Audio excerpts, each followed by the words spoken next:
회개하라 천국이 가까웠다. 그 말씀을 증거하게 될 때 피차간의 은혜가 넘치는 귀한 시간이 되시기를 주의 이름으로 축원합니다.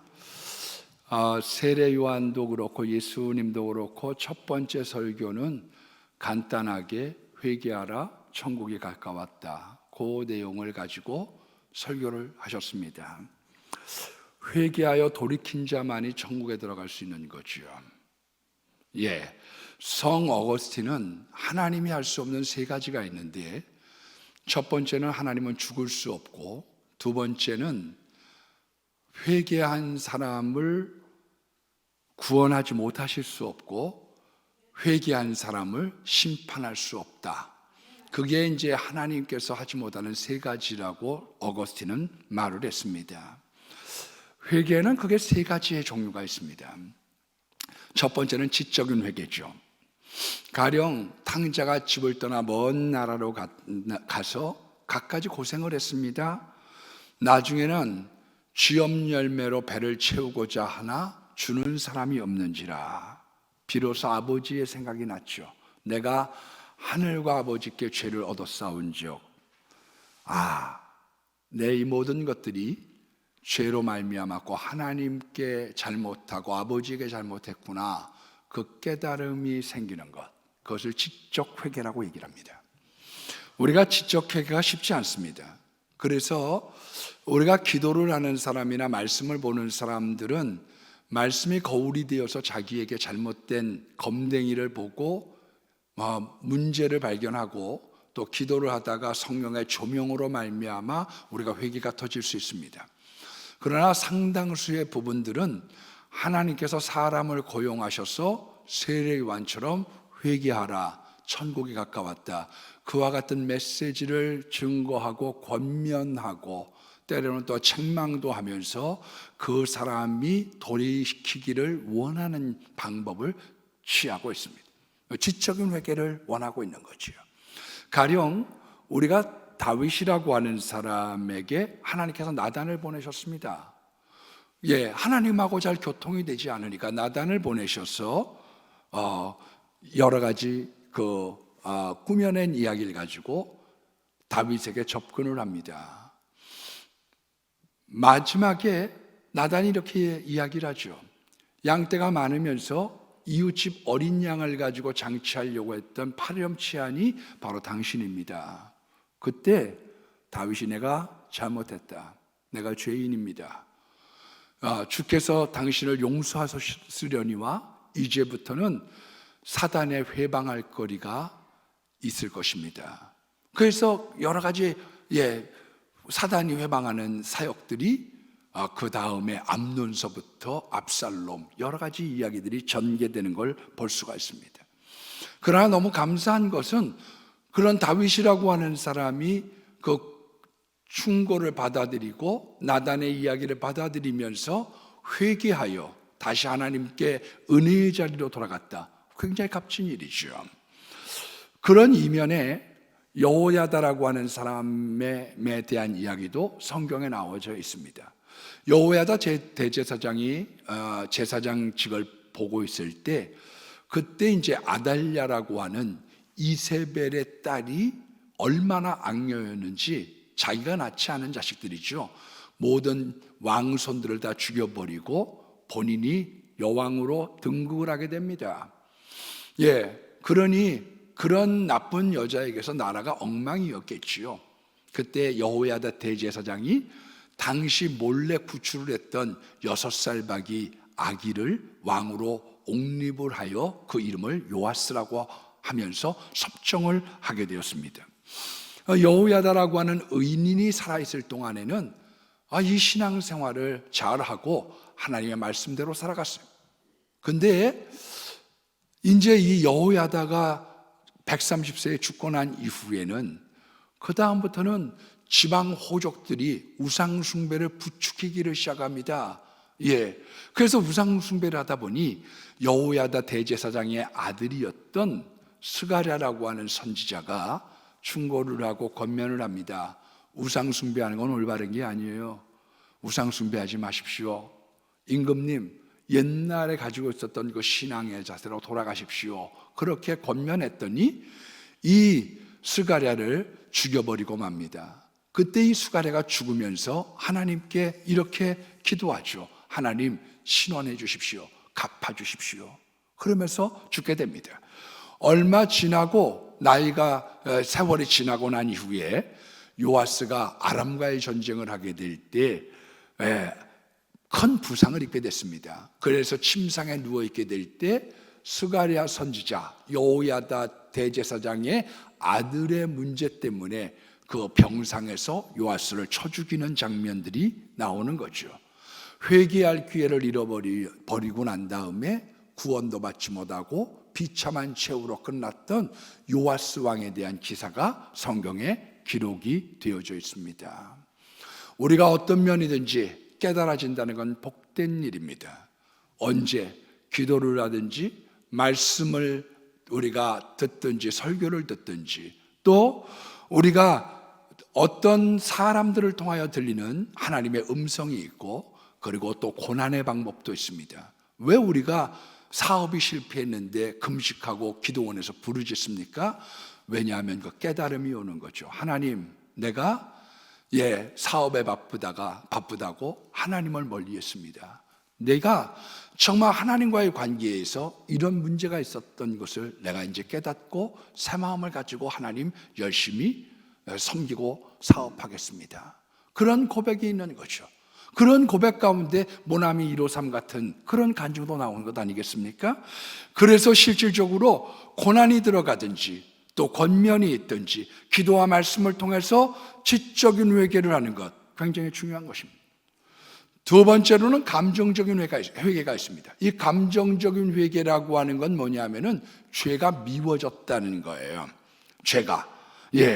히브리서 11장 25절 말씀에 보면 모세가 이렇게 얘기합니다. 모세에 대하여 하나님의 백성들과 함께 고난받기를 잠시 세상의 낙을 누리는 것보다 더 좋아했다.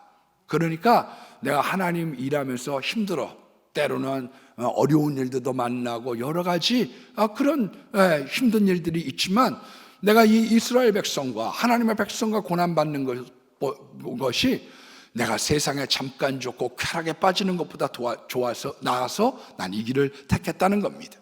여러분, 죄라고 하는 것은 깨소금 맛이 있습니다. 그래서 자꾸 그리워지고 옛날로 돌아가고 싶은 거죠. 죄가 미워지지가 않는 거예요. 여러분, 광야 생활을 하게 될 때 광야에 있었던 백성들이 틈만 나면 애굽을 생각을 합니다. 그때 애굽 고깃가마 옆에서 겹불 쬐면서 먹었던 때가 참 좋았지 않았느냐. 옛날이 그립고 옛날 죄악 세상에서 있었던 때를 그리워합니다. 죄에 대해서 넌더리 쳐서 벽돌 굽기로 말미암아 자복하고 하나님 앞에 부르짖었던 것보다 죄에 대한 깨수건 맛이 죄에 대한 향수를 불러일으켰던 거죠. 여러분, 호세아의 아내였던 고멜이라고 하는 여인이 있지 않습니까? 호세아에게 하나님이 명령합니다. 너는 부정한 여인, 오늘로 따지면 창녀와 결혼을 해라. 그 말씀에 순종해서 고멜이라고 하는 창녀와 결혼하여 이남 일녀의 자식을 낳게 됐습니다. 그런데 이 여자가 결혼했음에도 불구하고 옛날 생활로 다시 뛰쳐가는 거예요. 다시 창녀가 대로 쫓아가는 거예요. 좋은 남편이 있습니다. 하나님 계십니다. 그럼에도 불구하고 옛 생활로 뛰어들어가고 아무도 못 말리는 거예요. 붙잡아다 놓으면 다시 돌아가는 거예요. 왜? 죄악에는 깨소금 맛이 있어서 옛날로 돌아가고 싶은 향수, 그런 독조 소황들이 그 안에 내재되어져 있기 때문에 그런 겁니다. 우리가 왜 광야라고 하는 교회를 통과합니까? 우리가 교회 생활을 통해서 하나님 원하시는 게 뭡니까? 우리가 다져지는 거죠. 다져지지 않으면 자꾸 넘어지니까요. 넘어진 자리에서 또 넘어지니까요. 어느 부흥회를 어느 교회에서 개최를 했다고 합니다. 은혜가 풍성해졌어요. 그런데 그 부흥회가 끝날 때쯤 한 할머니가 나와서 간증을 하겠다고 합니다. 나와서 간증을 하는데 이 할머니가 내가 이번에 그 부흥회에 큰 은혜를 받았습니다. 이제부터 내가 담배를 끊겠습니다. 그러고서 이 할머니가 담배대를 뚝 끊어버렸어요. 사람들이 여기서 아멘, 할렐루야, 박수 소리가 막 울려 퍼져요. 그래서 다시 담배 핍니다. 그 다음에 부흥회를 했더니 이 할머니가 끝에 다시 나와가지고 내가 간증하고 싶습니다. 간증하라고 얘기를 했더니 내가 이젠 담배를 진짜 끊겠습니다. 그리고서 담뱃대를 끊어버리니까 아멘 소리가 작년보다는 현저히 줄어들면서 몇 사람만 아멘 이러고서 말아버리는 거예요. 그리고서 다시 담배를 핍니다. 그랬더니 그 다음번에 세 번째 해에 부흥회를 했더니 뭐 은혜를 풍성하게 받았더니 그 무렵에 또 이 할머니가 나오니까 사람들이 아이고 저 할머니 또 주책 부리고 앉아있네. 담뱃대를 끊으면서 담배 끊겠다 했더니 주책 부리네 주책. 아이고 그러면서 힐난을 하더라는 겁니다. 그러나 저는 그렇게 생각하지 않습니다. 왜 그러느냐? 사람이 말씀을 먹고 예배를 드리고 은혜를 사모하다 보면 사람은 언젠가는 자기가 죄가 미워지고 죄가 끊을 날이 오기 때문에 그렇습니다. 그래서 대저 의인은 7번 넘어질지라도 8번째 일어나는 이유가 어디 있느냐? 여러분 아이들이 서는 법을 걷는 법을 배우기 위해서 2000번 이상은 엉덩방아를 치는다고 합니다. 누가 한 번에 다 좋아지는 삶이 누가 있겠어요? 다 넘어지고 자빠지고 아브라함이 얼마나 많은 잘못을 범했으며 야곱은 말할 것도 없고요. 여러분 모세라고 하는 사람은 혈기 때문에 수많은 봉착 어려운 일들을 당했음에도 불구하고 혈기 때문에 못 들어갔던 그런 이 역사들, 우리 베드로라고 하는 사람이 얼마나 많은 실수를 했습니까? 그럼에도 불구하고 내가 예수님 향해서 내가 일어나리라, 내가 마음으로 정말 이제 미워하리라, 내가 죄를 그치리라라고 하는 그 하나님 안에서의 회개의 영을 주님께서 부어주시니까 그들이 다 나중에는 하나님께 귀하게 쓰임받는 사람이 된 줄로 믿습니다. 여러분 죄의 속성으로 돌아가는 사람들이 많이 있는 거예요. 그 깨끗한 맛이 있기 때문에 왜 존 뉴턴이라고 하는 305장 나 같은 죄인 살리신 그 찬양을 불렀던 존 뉴턴이 왜 55세에서부터 죽을 때까지 죄수복을 입으면서 전도를 했겠습니까? 나는 용서받은 죄인이야. 나는 옛날로 돌아갈 수 있는 가능성이 있는 죄인이야. 나는 그런 여지가 있는 사람이라고 생각했기 때문 아닙니까? 왜 프란체스코가 음식을 제비해서 먹었습니까? 누구나 인간은 연약하여 넘어질 수 있는 존재이기 때문에 그렇습니다. 우리 거지 성자라고 얘기하는 분도 라브르라고 하는 사람이 있습니다. 이 사람은 보리집 위에서 자고 창고에서 자고 맨땅에서 잤습니다. 왜? 내가 안에 있는 내 죄성이 죄를 두려워하고 죄를 미워하지 않고 다시 죄에 넘어질까 봐 그가 두려워했던 것 아닙니까? 여러분 우리가 풍요로울 때는 자칫 잘못해서 우리가 한눈 팔기 쉽습니다. 어려울 때는 우리가 불평의 늪에 빠지기가 쉬워요. 그래서 너무 어려우면 자꾸 불평하다가 신앙에 떨어지고 옛날로 돌아가기 쉽습니다. 풍족해지면 자기도 모르게 나태해지고 안일해지기 쉬운 것이 인간인 거지요. 제가 이번 주 금요일날 합동층에 있는 어떤 목사님을 만나게 됐습니다. 그런데 다는 아니겠습니다만은 그분이 하시는 이야기가 뭐라고 그러냐면 부흥사에 대한 이야기가 나왔더니 내 주변에 있었던 여러 명의 부흥사들이 한결같이 타락하고 비참하게 됐습니다. 다 그런 건 아니었겠죠. 그러나 대접잘 받고 또 때로는 교회 소홀히하고 잘못 인생길을 걸어가다가 풍요라고 하는 것이 죄에 대한 향수에 빠져서 옛생활로 돌아가는 안타까운 지경에 머무르게 됐던 그런 사람들에 대한 대화를 저한테 들려주시면서 제가 마음속에 이렇게 새기게 되었습니다. 여러분 어려울 때는 겨를이 없습니다. 그러나 불평의 늪에 있기가 쉽습니다. 사람의 만족함이 있습니다. 그때는 우리가 죄의 그리움 때문에 다윗처럼 한눈을 팔고 철저히 회개하지 못한 그것 때문에 우리가 더 커다란 문제에 봉착하기 쉽기 때문에 하나님은 너희가 의지적으로 우리가 마음 정서적으로 미워해라. 깨달을 뿐만 아니라 마음으로 죄를 미워하고 죄로부터 멀어지기를 원하고 있는 것입니다. 세 번째는 의지적인 회개가 있습니다. 누가복음 3장 10절로 14절에 있는 말씀 보면 세례요한에 대한 기사가 나옵니다. 자꾸 세례요한이 회개하라 얘기하니까 사람들이 와서 세례요한에게 질문합니다. 당신이 자꾸 회개하라고 그런 말씀을 하는데 그러면 어떻게 하는 게 회개하는 겁니까? 그 회개하는 방법을 이야기해 주십시오. 그랬더니 이 세례요한이 이렇게 얘기합니다. 옷이 2번 있는 사람은 1번을 나눠주십시오. 여러분 나눔이 회개입니다. 그리고 세례는 부과된 것 외로는 더 이상 늑증하지 마십시오. 더 많이 뺏으려고 하지 마십시오. 군인들은 강포하지 말고 받은 급료를 만족하게 여기십시오. 여러분, 진정으로 회개한 사람은 어떤 사람이냐? 나눔이 있는 사람이요, 정직이 있는 사람이요, 그리고 자족할 줄 아는 사람입니다. 세례 요한이 그와 같이 사람들에게 이야기를 합니다.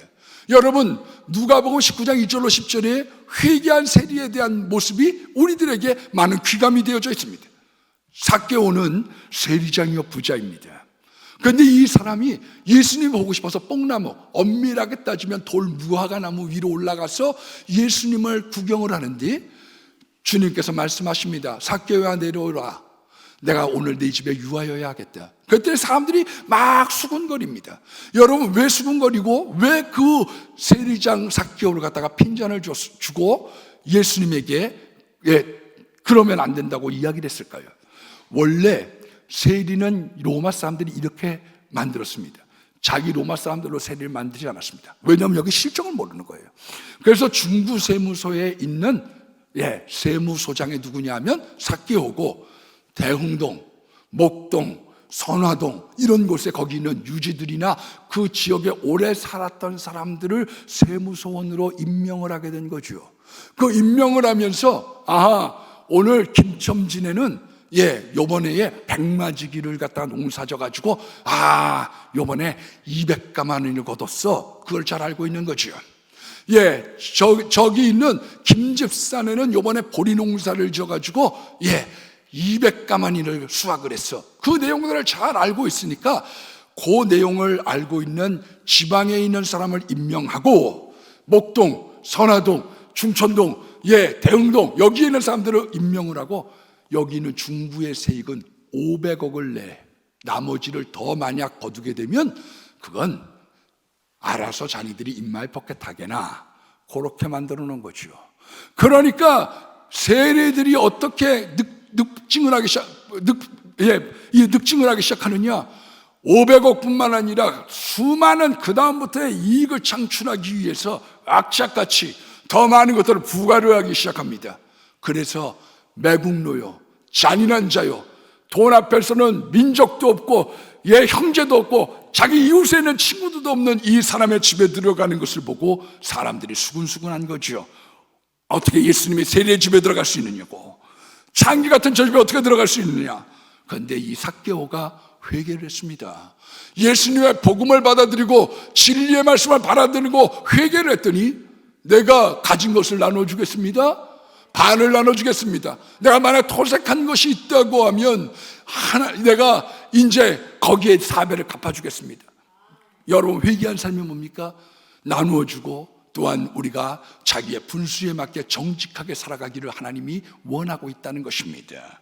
여러분, 진정한 의지적인 회개라고 하는 것은 마음에 먹은 것을 실천에 옮기는 거죠. 회개라고 하는 단어가 구약의 2개, 신약의 2개 정도를 우리가 살펴볼 수가 있습니다. 이 구약의 히브리어로 낙함이라고 하는 말은 뭐냐면은 뉘우친다는 얘기예요. 뉘우쳐. 지적인 회개가 있습니다. 슈브라고 하는 단어가 있습니다. 그건 돌아섰다는 얘기예요. 내가 세상길을 향해서 가다가 뒤로 돌아가. 나 이제 뒤돌아섰어요. 나 이제 다시 세상 돌아보지 않겠습니다. 주님 뜻대로 살겠습니다. 그게 슈브죠. 신약에서는 메타노에아, 마음의 변화가 있는 거예요. 감정적인 회개. 나는 이제 죄와는 상관이 없습니다. 난 죄가 지긋지긋해요. 난 이제 죄를 쳐다보기도 싫어요. 그것이 메타노에아입니다. 그리고 단어 하나가 더 있습니다. 에피스트로테. 이 에피스트로페라고 하는 말은 뭐냐면은 의지적으로 행동으로 변하는 진짜 회개를 얘기하는 거죠. 너 말로만이 아니야. 너 마음으로만이 아니야. 네 삶의 진정한 의미에 마음으로부터 난 것을 실천으로 옮기는 회개. 이 실천 옮기는 회개하고 나면 사도행전 2장 38절에 있는 말씀처럼 회개한 자들에게 성령을 선물로 준수하고 주님께서 말씀하고 있는 거예요. 그러니까 너희가 진심으로 회개하라. 요엘서 2장 13절에 있는 말씀처럼 옷을 찢지 말고 마음을 찢어. 너희가 중심에 통회하고 자복하고 회개하면 내가 성령을 선물로 주겠다고 주님께서 말씀하고 있는 거죠. 그래서 누가복음 18장에 나오는 세리가 다만 가슴을 치며 자복하고 통곡하여 가로되 내가 죄인입니다. 왜? 죄에 대한 애통, 죄에 대한 것을 중심으로부터 회개했더니 성령이 임하기 시작한 거지요. 그래서 눈물로 그치는 건 올바른 회개가 아닙니다. 그건 신세한탄이에요. 내가 하나님 앞에 회개하고 났더니 하나님께서 위로부터 성령을 부어주셔서 하늘의 평화가 오기 시작하는 거죠. 내 영혼이 그 깊은 데서 맑은 가락이 울려나네. 하늘 곡조가 언제나 흘러나와 내 마음이 고일산에 평화로다. 하늘 위에서 내려오네. 그래서 우리들 마음 가운데 하나님의 평화가 나를 주장하기 시작하는 거예요. 여러분, 성경은 우리들에게 이야기를 하고 있습니다. 회개하고 옛날로 다시 돌아가지 마십시오. 회개하고 성령 받고 옛날로 돌아가지 마십시오. 그것은 성령님을 슬프게 하고 단식하게 하고 예수님을 현저히 십자가에 못 박는 것입니다. 여러분, 죄와는 상관없는 삶을 사십시오. 죄가 동에서 서로 먼 것 같이 죄와는 상관없는 삶을 살기를 성경은 강조하고 있는 겁니다. 그래서 미가서 7장 18절의 말씀을 보면 다시 우리를 불쌍히 여기사 우리의 죄악을 발로 밟으시고, 왜? 죄가 꿈틀거려. 내 욕망이, 내 음란이, 내 도둑질자 하고 싶은 마음이, 내 잘못된 삐뚤 마음이 꿈틀거려. 그 죄악을 발로 밟으시고 완전히 죽여주셔서 우리의 모든 죄를 깊은 바다에 던지시리이다. 얕은 바다에 던지면 또 건져내기 쉽으니까 깊은 바다에, 나는 이제는 술하고는 상관없어, 나는 아편하고는 상관없어, 나는 이제 화투하고는 상관없어, 이제 이런 모든 죄악과 세속으로부터 단절된 삶을 하나님께서 우리들에게 인도하기 하고 그 말씀대로 살기를 원하는 거예요. 여러분, 성경은 우리가 옛날로 돌아가고 과거의 습관, 잘못된 죄악의 습관으로 돌아가면 이전 형편보다 더 나빠진다고 말씀하고 있는 겁니다. 베드로전서 2장 21절의 말씀에 오니까 의의 도를 안 후에 받을 거룩한 성령을 저버리는 것보다 차라리 알지 못하는 것이 도리어 나으니라. 너 회개해서 성령 받았어, 그리고 옛날로 돌아가는 것보다 차라리 예수 안 믿을 때 그게 더 나아. 여러분, 그래서 우리가 늘 은혜 받으면 은혜 떨어지지 않기를 조심해야 되는 거예요. 한 번 받았던 은혜가 영원한 은혜가 아니에요. 우리가 한 번 받았던 성령의 충만이 영원한 성령의 충만함이 아니에요. 우리가 주님을 붙잡고 앞을 향해서 위를 향하여 나아가야 되는 거죠. 제가 설교 준비하다 보니까 옛날 부목사 때 생각이 났습니다. 오늘 김사원 목사님이 이렇게 오늘 와서 말씀을 증거하시지만 이분이 몸이 많이 옛날에는 안 좋으셨어요. 오히려 지금은 많이 건강하셔요. 그런데 주일 같은 때는 막 설교 5번 6번 하니까 몸이 그냥 막 쑤시시는 거죠. 그래갖고 이제 사람들이 안마도 해주고, 왜? 지압도 해주고 그랬는데 어느 날 한번 대전에 있는 어느 전도사님을 소개받으셨어요. 예. 그래서 이 전도사님이 신유의 은사가 있다고 해서 대전서부터 이제 오면 예배드리고 그 짬짬이 이제 틈이 날 때 지압, 몸을 만져주는 거죠. 예. 근데 이게 효과가 있었는 모양이에요. 그래서 제가 존경하는 우리 장영일 총장님이라고 교수님 시절에 이분이 허리가 안 좋아요. 그래서 앉을 때도 무릎을 꿇고 앉고 허리띠 아파가지고 예배를 못 드려요. 가르쳐야지 되는데 학교 가서 어떻게 2달을 막 누워 계시고 어떻게 하지를 못하시니까. 그랬더니 그 사정을 하셨던 목사님이 그 대전에 올라왔던 그 전도사님의 지압을 한번 받으면 어떻겠느냐, 권면을 해주셔서 지압을 받게 됐습니다. 주물르고 몸을 만지게 됐는데 몸이 좋아졌어요. 그래서 정상적으로 이건 아니지만 기도도 하고 또 강의도 하고 예배도 참석할 수 있고, 그리고 그 전도사님이 예언의 은사도 있는지 뭐라고 그 장영일 당시 교수님에게 얘기하느냐 하면 앞으로 총장이 되실 겁니다. 몸을 이렇게 만져주면서 총장이 되실 거예요. 그러니까 꿈 같은 얘기죠. 왜냐하면 자기 앞에 기라성 같은 선배들이 5명이 앞에 있는데 그 5명을 제치고 내가 총장이 된다는 건 당시로는 있을 수도 없는 얘기예요. 근데 거기는 교수님이 어느 교회 가고 어디 은퇴하고 이렇게 저렇게 하면서 이분이 총장님이 되셨어요. 근데 정작 그렇게 예언도 해주고 남의 몸을 만져줬던 이 전도사님의 후일담을 들어보니까 옛날로 돌아가서 술주정뱅이가 되고 고주망태가 됐다는 얘기를 듣고 마음이 안타까웠습니다. 여러분, 자기가 회개하고 그 회개로부터 멀어져서 옛날로 돌아가고 나면 우리의 형편이 예전보다 더 나빠진다는 거예요. 그래서 마귀는 자꾸 우리를 끄집어내려고 하는 거예요. 예배로부터 은혜로부터, 새벽으로부터, 우리의 좋은 것으로부터 끊어내려고 하는 거지요. 인간은 자기가 의지하기에 따라서 천사도 될 수 있고 마귀도 될 수 있는 존재입니다. 우리 어린아이들 동화집에 보면 옛날에 그런 동화가 있어요. 어느 마을에 두 목동이 양을 치는데 도둑질을 했습니다. 양 도둑질하다가 발각이 됐죠. 그래서 감옥에 들어가서 형을 마치고 나올 때 머리에다가 불도장을 찍습니다. Sheep thief, 양 도둑놈. 옛날에 보니까 제가 한 30년 전인가요? 드라마에 송일국 씨가 이렇게 나왔는데 거기 도둑질했다고 해서 도 이래가지고 불도장을 이마에 콱! 그래갖고 막 두 권을 쓰고 그런 것처럼 여기다가 sheep thief, ST, 양 도둑놈 이마에다 불도장을 찍었어요. 그런데 한 사람은 창피하다고 먼 나라로 가서 도대체 어떻게 되는지 행방불명이 돼버렸고, 또 한 사람은 회개하여 교회 생활을 시작을 합니다. 점점 좋아지기 시작합니다. 나중에 수십 년이 지나고 난 다음에 어린아이들이 할아버지 이마에는 ST라고 하는 말이 뭐예요? 그랬더니 옆에 있는 아이가 아는 척하면서 그건 세인트의 약자야, 성자의 약자야. 저 할아버지는 성자야. 우리의 인생길이 믿음의 길을 걸어가면 성자도 될 수 있고 천사와 같은 존재도 될 수 있고 거룩해지고 발전하지만 뒤로 후퇴하면 우리는 잘못된 삶으로 나락에 떨어질 수 있다는 것입니다. 여러분, 그래서 우리가 받는 회개와 성령을 받고 날마다 위로 향하여 우리가 잘못된 것들, 때묻었던 것들, 죄악에 넘어졌던 것들을 회개하면서 날마다 주님을 닮아가야 될 줄로 믿습니다.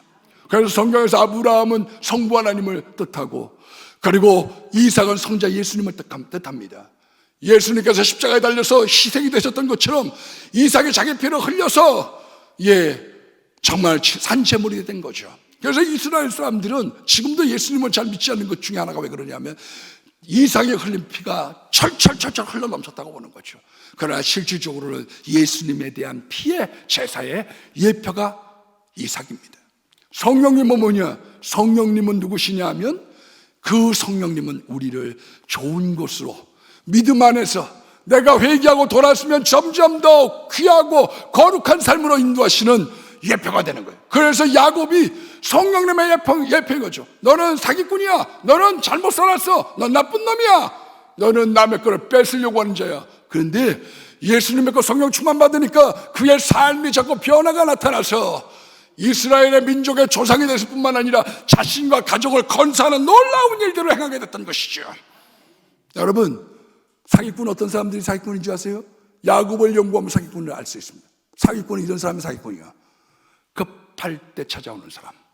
급전, 이거 사기꾼이야. 저 이거 목말라 배고파 죽겠는데 난 요때 찾아오는 사람. 그 사기꾼은 언제 오냐? 절박한 사람을 향해 찾아가는 거예요. 이 사기를 치는 사람은 어떤 사람이냐? 변장, 성대모사의 명수인 거죠. 엄마 리브가가 형의 옷 에서의 옷을 입고 양털을 거기는 침수개털을 발랐습니다. 그건 엄마가 해줬지요. 어머니 리브가 해줬지만 자기가 시침을 뚝 떼고 들어갑니다. 에서 왔습니다. 너 왜 그렇게 목소리가 야곱 목소리 같으냐? 오미크론 걸리다가 좀 났더니 성대가 좀 바뀐 것 같아요. 그래? 너 어떻게 그렇게 속히 잡았냐? 하나님이 순적한 길을 주셨어요. 어쩌면 이렇게 시치미를 떼고 연기를 잘하느냐? 그래서 사기꾼들은요, 연기를 잘하고 시치미를 잘 떼요. 그게 잘 속아 남아가는 거예요. 세 번째로 사기꾼은 어떠느냐? 사기꾼은 외삼촌집에서 일 돌보면서 자기 걸로 뒤를 다 만드는 거예요. 그래서 가서 까보면 내 거라고 남의 거 다 돼버렸어. 왜? 사기꾼의 기질이거든요. 그런데 이런 사기꾼 같은 야곱이 성령 받고 회개하고 주의 은혜를 쫓아가고 성령 받으니까 어떻게 그 사람이 이스라엘 조상이 됩니까? 성경은 우리들에게 이야기하고 있는 것이 있습니다. 너희의 출생, 너희가 가지고 있던 삶, 네가 가지고 있는 모든 것 예수 안에서 바꿀 수 있다는 것이죠. 베드로 후서 2장 22절 그 바로 밑에 절에 보면 걔가 그 통하였던 곳에 돌아가고, 그리고 돼지가 씻었다가 더러운 웅덩이에 돌아 누웠담과 같으니라. 그래서 옛날로 돌아가면 돼지같이 개처럼 더러워지는 인생을 살아가게 되는 거예요. 여러분, 우리가 그래서 회개의 문이 열려야 하늘의 문이 열리고 천국의 문이 열린 것입니다. 잠언서 29장 1절 말씀에 보니까 자주 책망을 받으면서도 목이 곧은 사람은 갑자기 패망을 당하고 피하지 못하리라. 여러분, 그렇기 때문에 우리가 때론 주변에 있는 사람들이, 내 부모님들이, 자기 아내가, 그리고 목사님이, 구역장님이, 교사가 내게 들려주는 그 이야기 속에 하나님의 음성이 담겨져 있는 거지 않느냐, 그 깊이 생각할 필요가 있는 겁니다. 왜냐하면 하나님은 우리들이 깨닫기를 원하고 지적인 회개를 원하고, 우리가 감정적으로 죄를 미워하고 하나님이 원하시는 의지적인 결단을 날마다 하면서 주를 닮아가기를 원하고 있기 때문에 그런 거지요. 시편 50편 4절에 다윗이 하나님께 이렇게 참회 기도를 드립니다. 내가 주께만 범죄하여 주의 목전에 악을 행하였사오니. 왜 자기가 주께만 범죄를 했어요? 밧세바에게 죄를 범하고, 그리고 우리아에게 죄를 범하고, 그 가정의 자녀들에게 죄를 범하고, 수많은 사람들에게 죄를 범했음에도 불구하고 다윗은 뭐라고 얘기하느냐? 하나님과의 관계에서 내가 죄에 물들었고 제가 잘못했던 사람입니다. 그래서 내가 주의 목전에 악을 행하였사오니 내가 하나님을 업신여겼습니다. 여러분, 죄는 왜 지느냐? 업신여겨서 지는 거예요. 업신여겨서. 예, 선생님을 업신여기기 때문에 공부를 안 하는 거예요. 예, 모든 일에 하나님 업신여기기 때문에 죄를 하는 거예요. 부모를 업신여기기 때문에 불효하는 거예요. 업신여기기 때문에 자기는 아닌 줄 아는 거예요. 여러분, 우리들의 삶 속에 우리가 올바른 하나님의 진리의 말씀에 우리를 주장하기를 원합니다. 여러분, 회개의 문이 닫히면 교회의 문도 닫히고 천국의 문도 닫히고 기도의 문도 닫혀요. 우리가 회개의 문이 열리면 기도의 문도 열리고 교회의 문도 열리고 예배의 문도 열리는 거예요. 여러분, 오스트리아 비엔나에 있는 임페리얼 뮤지엄이라고 하는 곳에 우리가 잘 알고 있는 그림이 걸려져 있습니다. 우리가 보고 있는 그림 중에 어떤 그림이 있느냐? 성전에 들어가려고 할 때 두 팔로 딱 버티고 있는 암브로시우스 감독의 그림이 있는 거죠. 그 배경이 뭡니까? 그 배경이 됐던 것은 유다 사람들이 데오도시우스 황제 때에 수비대장을 죽여버렸습니다. 예, 일본 놈의 앞잡이, 이 매국노. 그래서 거기에는 수비대장을 죽이고 나니까 여기에 있는 데오도시우스 황제가 분노를 해서 무고한 양민 7,000명을 학살했던 거죠. 그리고서 부활절이 되고 나니까 예배를 드리고 성찬하려고 성전 앞으로 오게 됐습니다. 그때 암브로시우스 감독이 문 앞에 막고 이야기하죠. 당신 들어오지 못합니다. 당신은 죄를 범했기 때문에 안 됩니다. 무고한 양민들을 학살했기 때문에 들어올 수 없습니다. 그때 데오도시우스가 이렇게 얘기합니다. 다윗도 죄 범죄하고 교회에 들어가고 진설병을 먹지 아니하였느냐.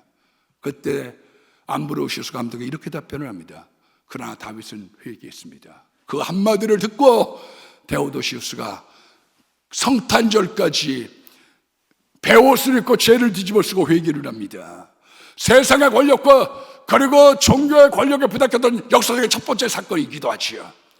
그 겸손한 남에 그 사유함 받고 예배에 참석하고 성찬을 나누는 귀한 역사의 시발점이 되었던 겁니다. 여러분, 회개의 문이 열려야 교회의 문이 열리고 예배의 문이 열리고 기도의 문이 열리는 거예요.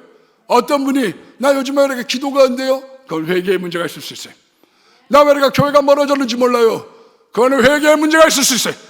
내가 옛날에 하나님의 예배를 드릴 때 감격이 넘쳤습니다. 내가 눈물이 넘쳤습니다.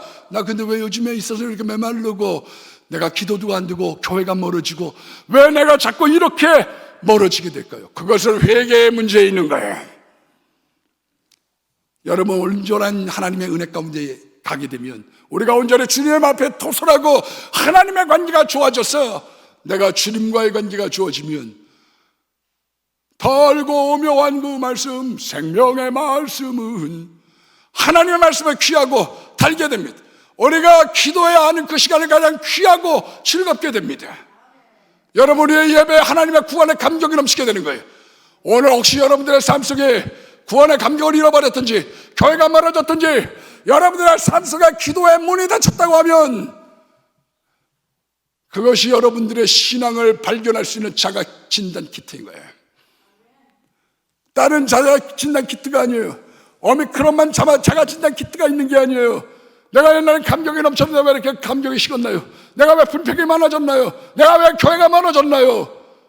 오늘 여러분들의 인생 속에 하나님이 주고 계시는 메시지, 회개하라. 그때 천국 문이 열립니다. 그때 교회 문이 열리고 기도의 문이 열리고 찬양의 문이 열리는 것입니다. 오늘 여러분들의 삶 속에 회개하여 천국의 문이 열리는 역사가 있기를 주의 이름으로 축원합니다.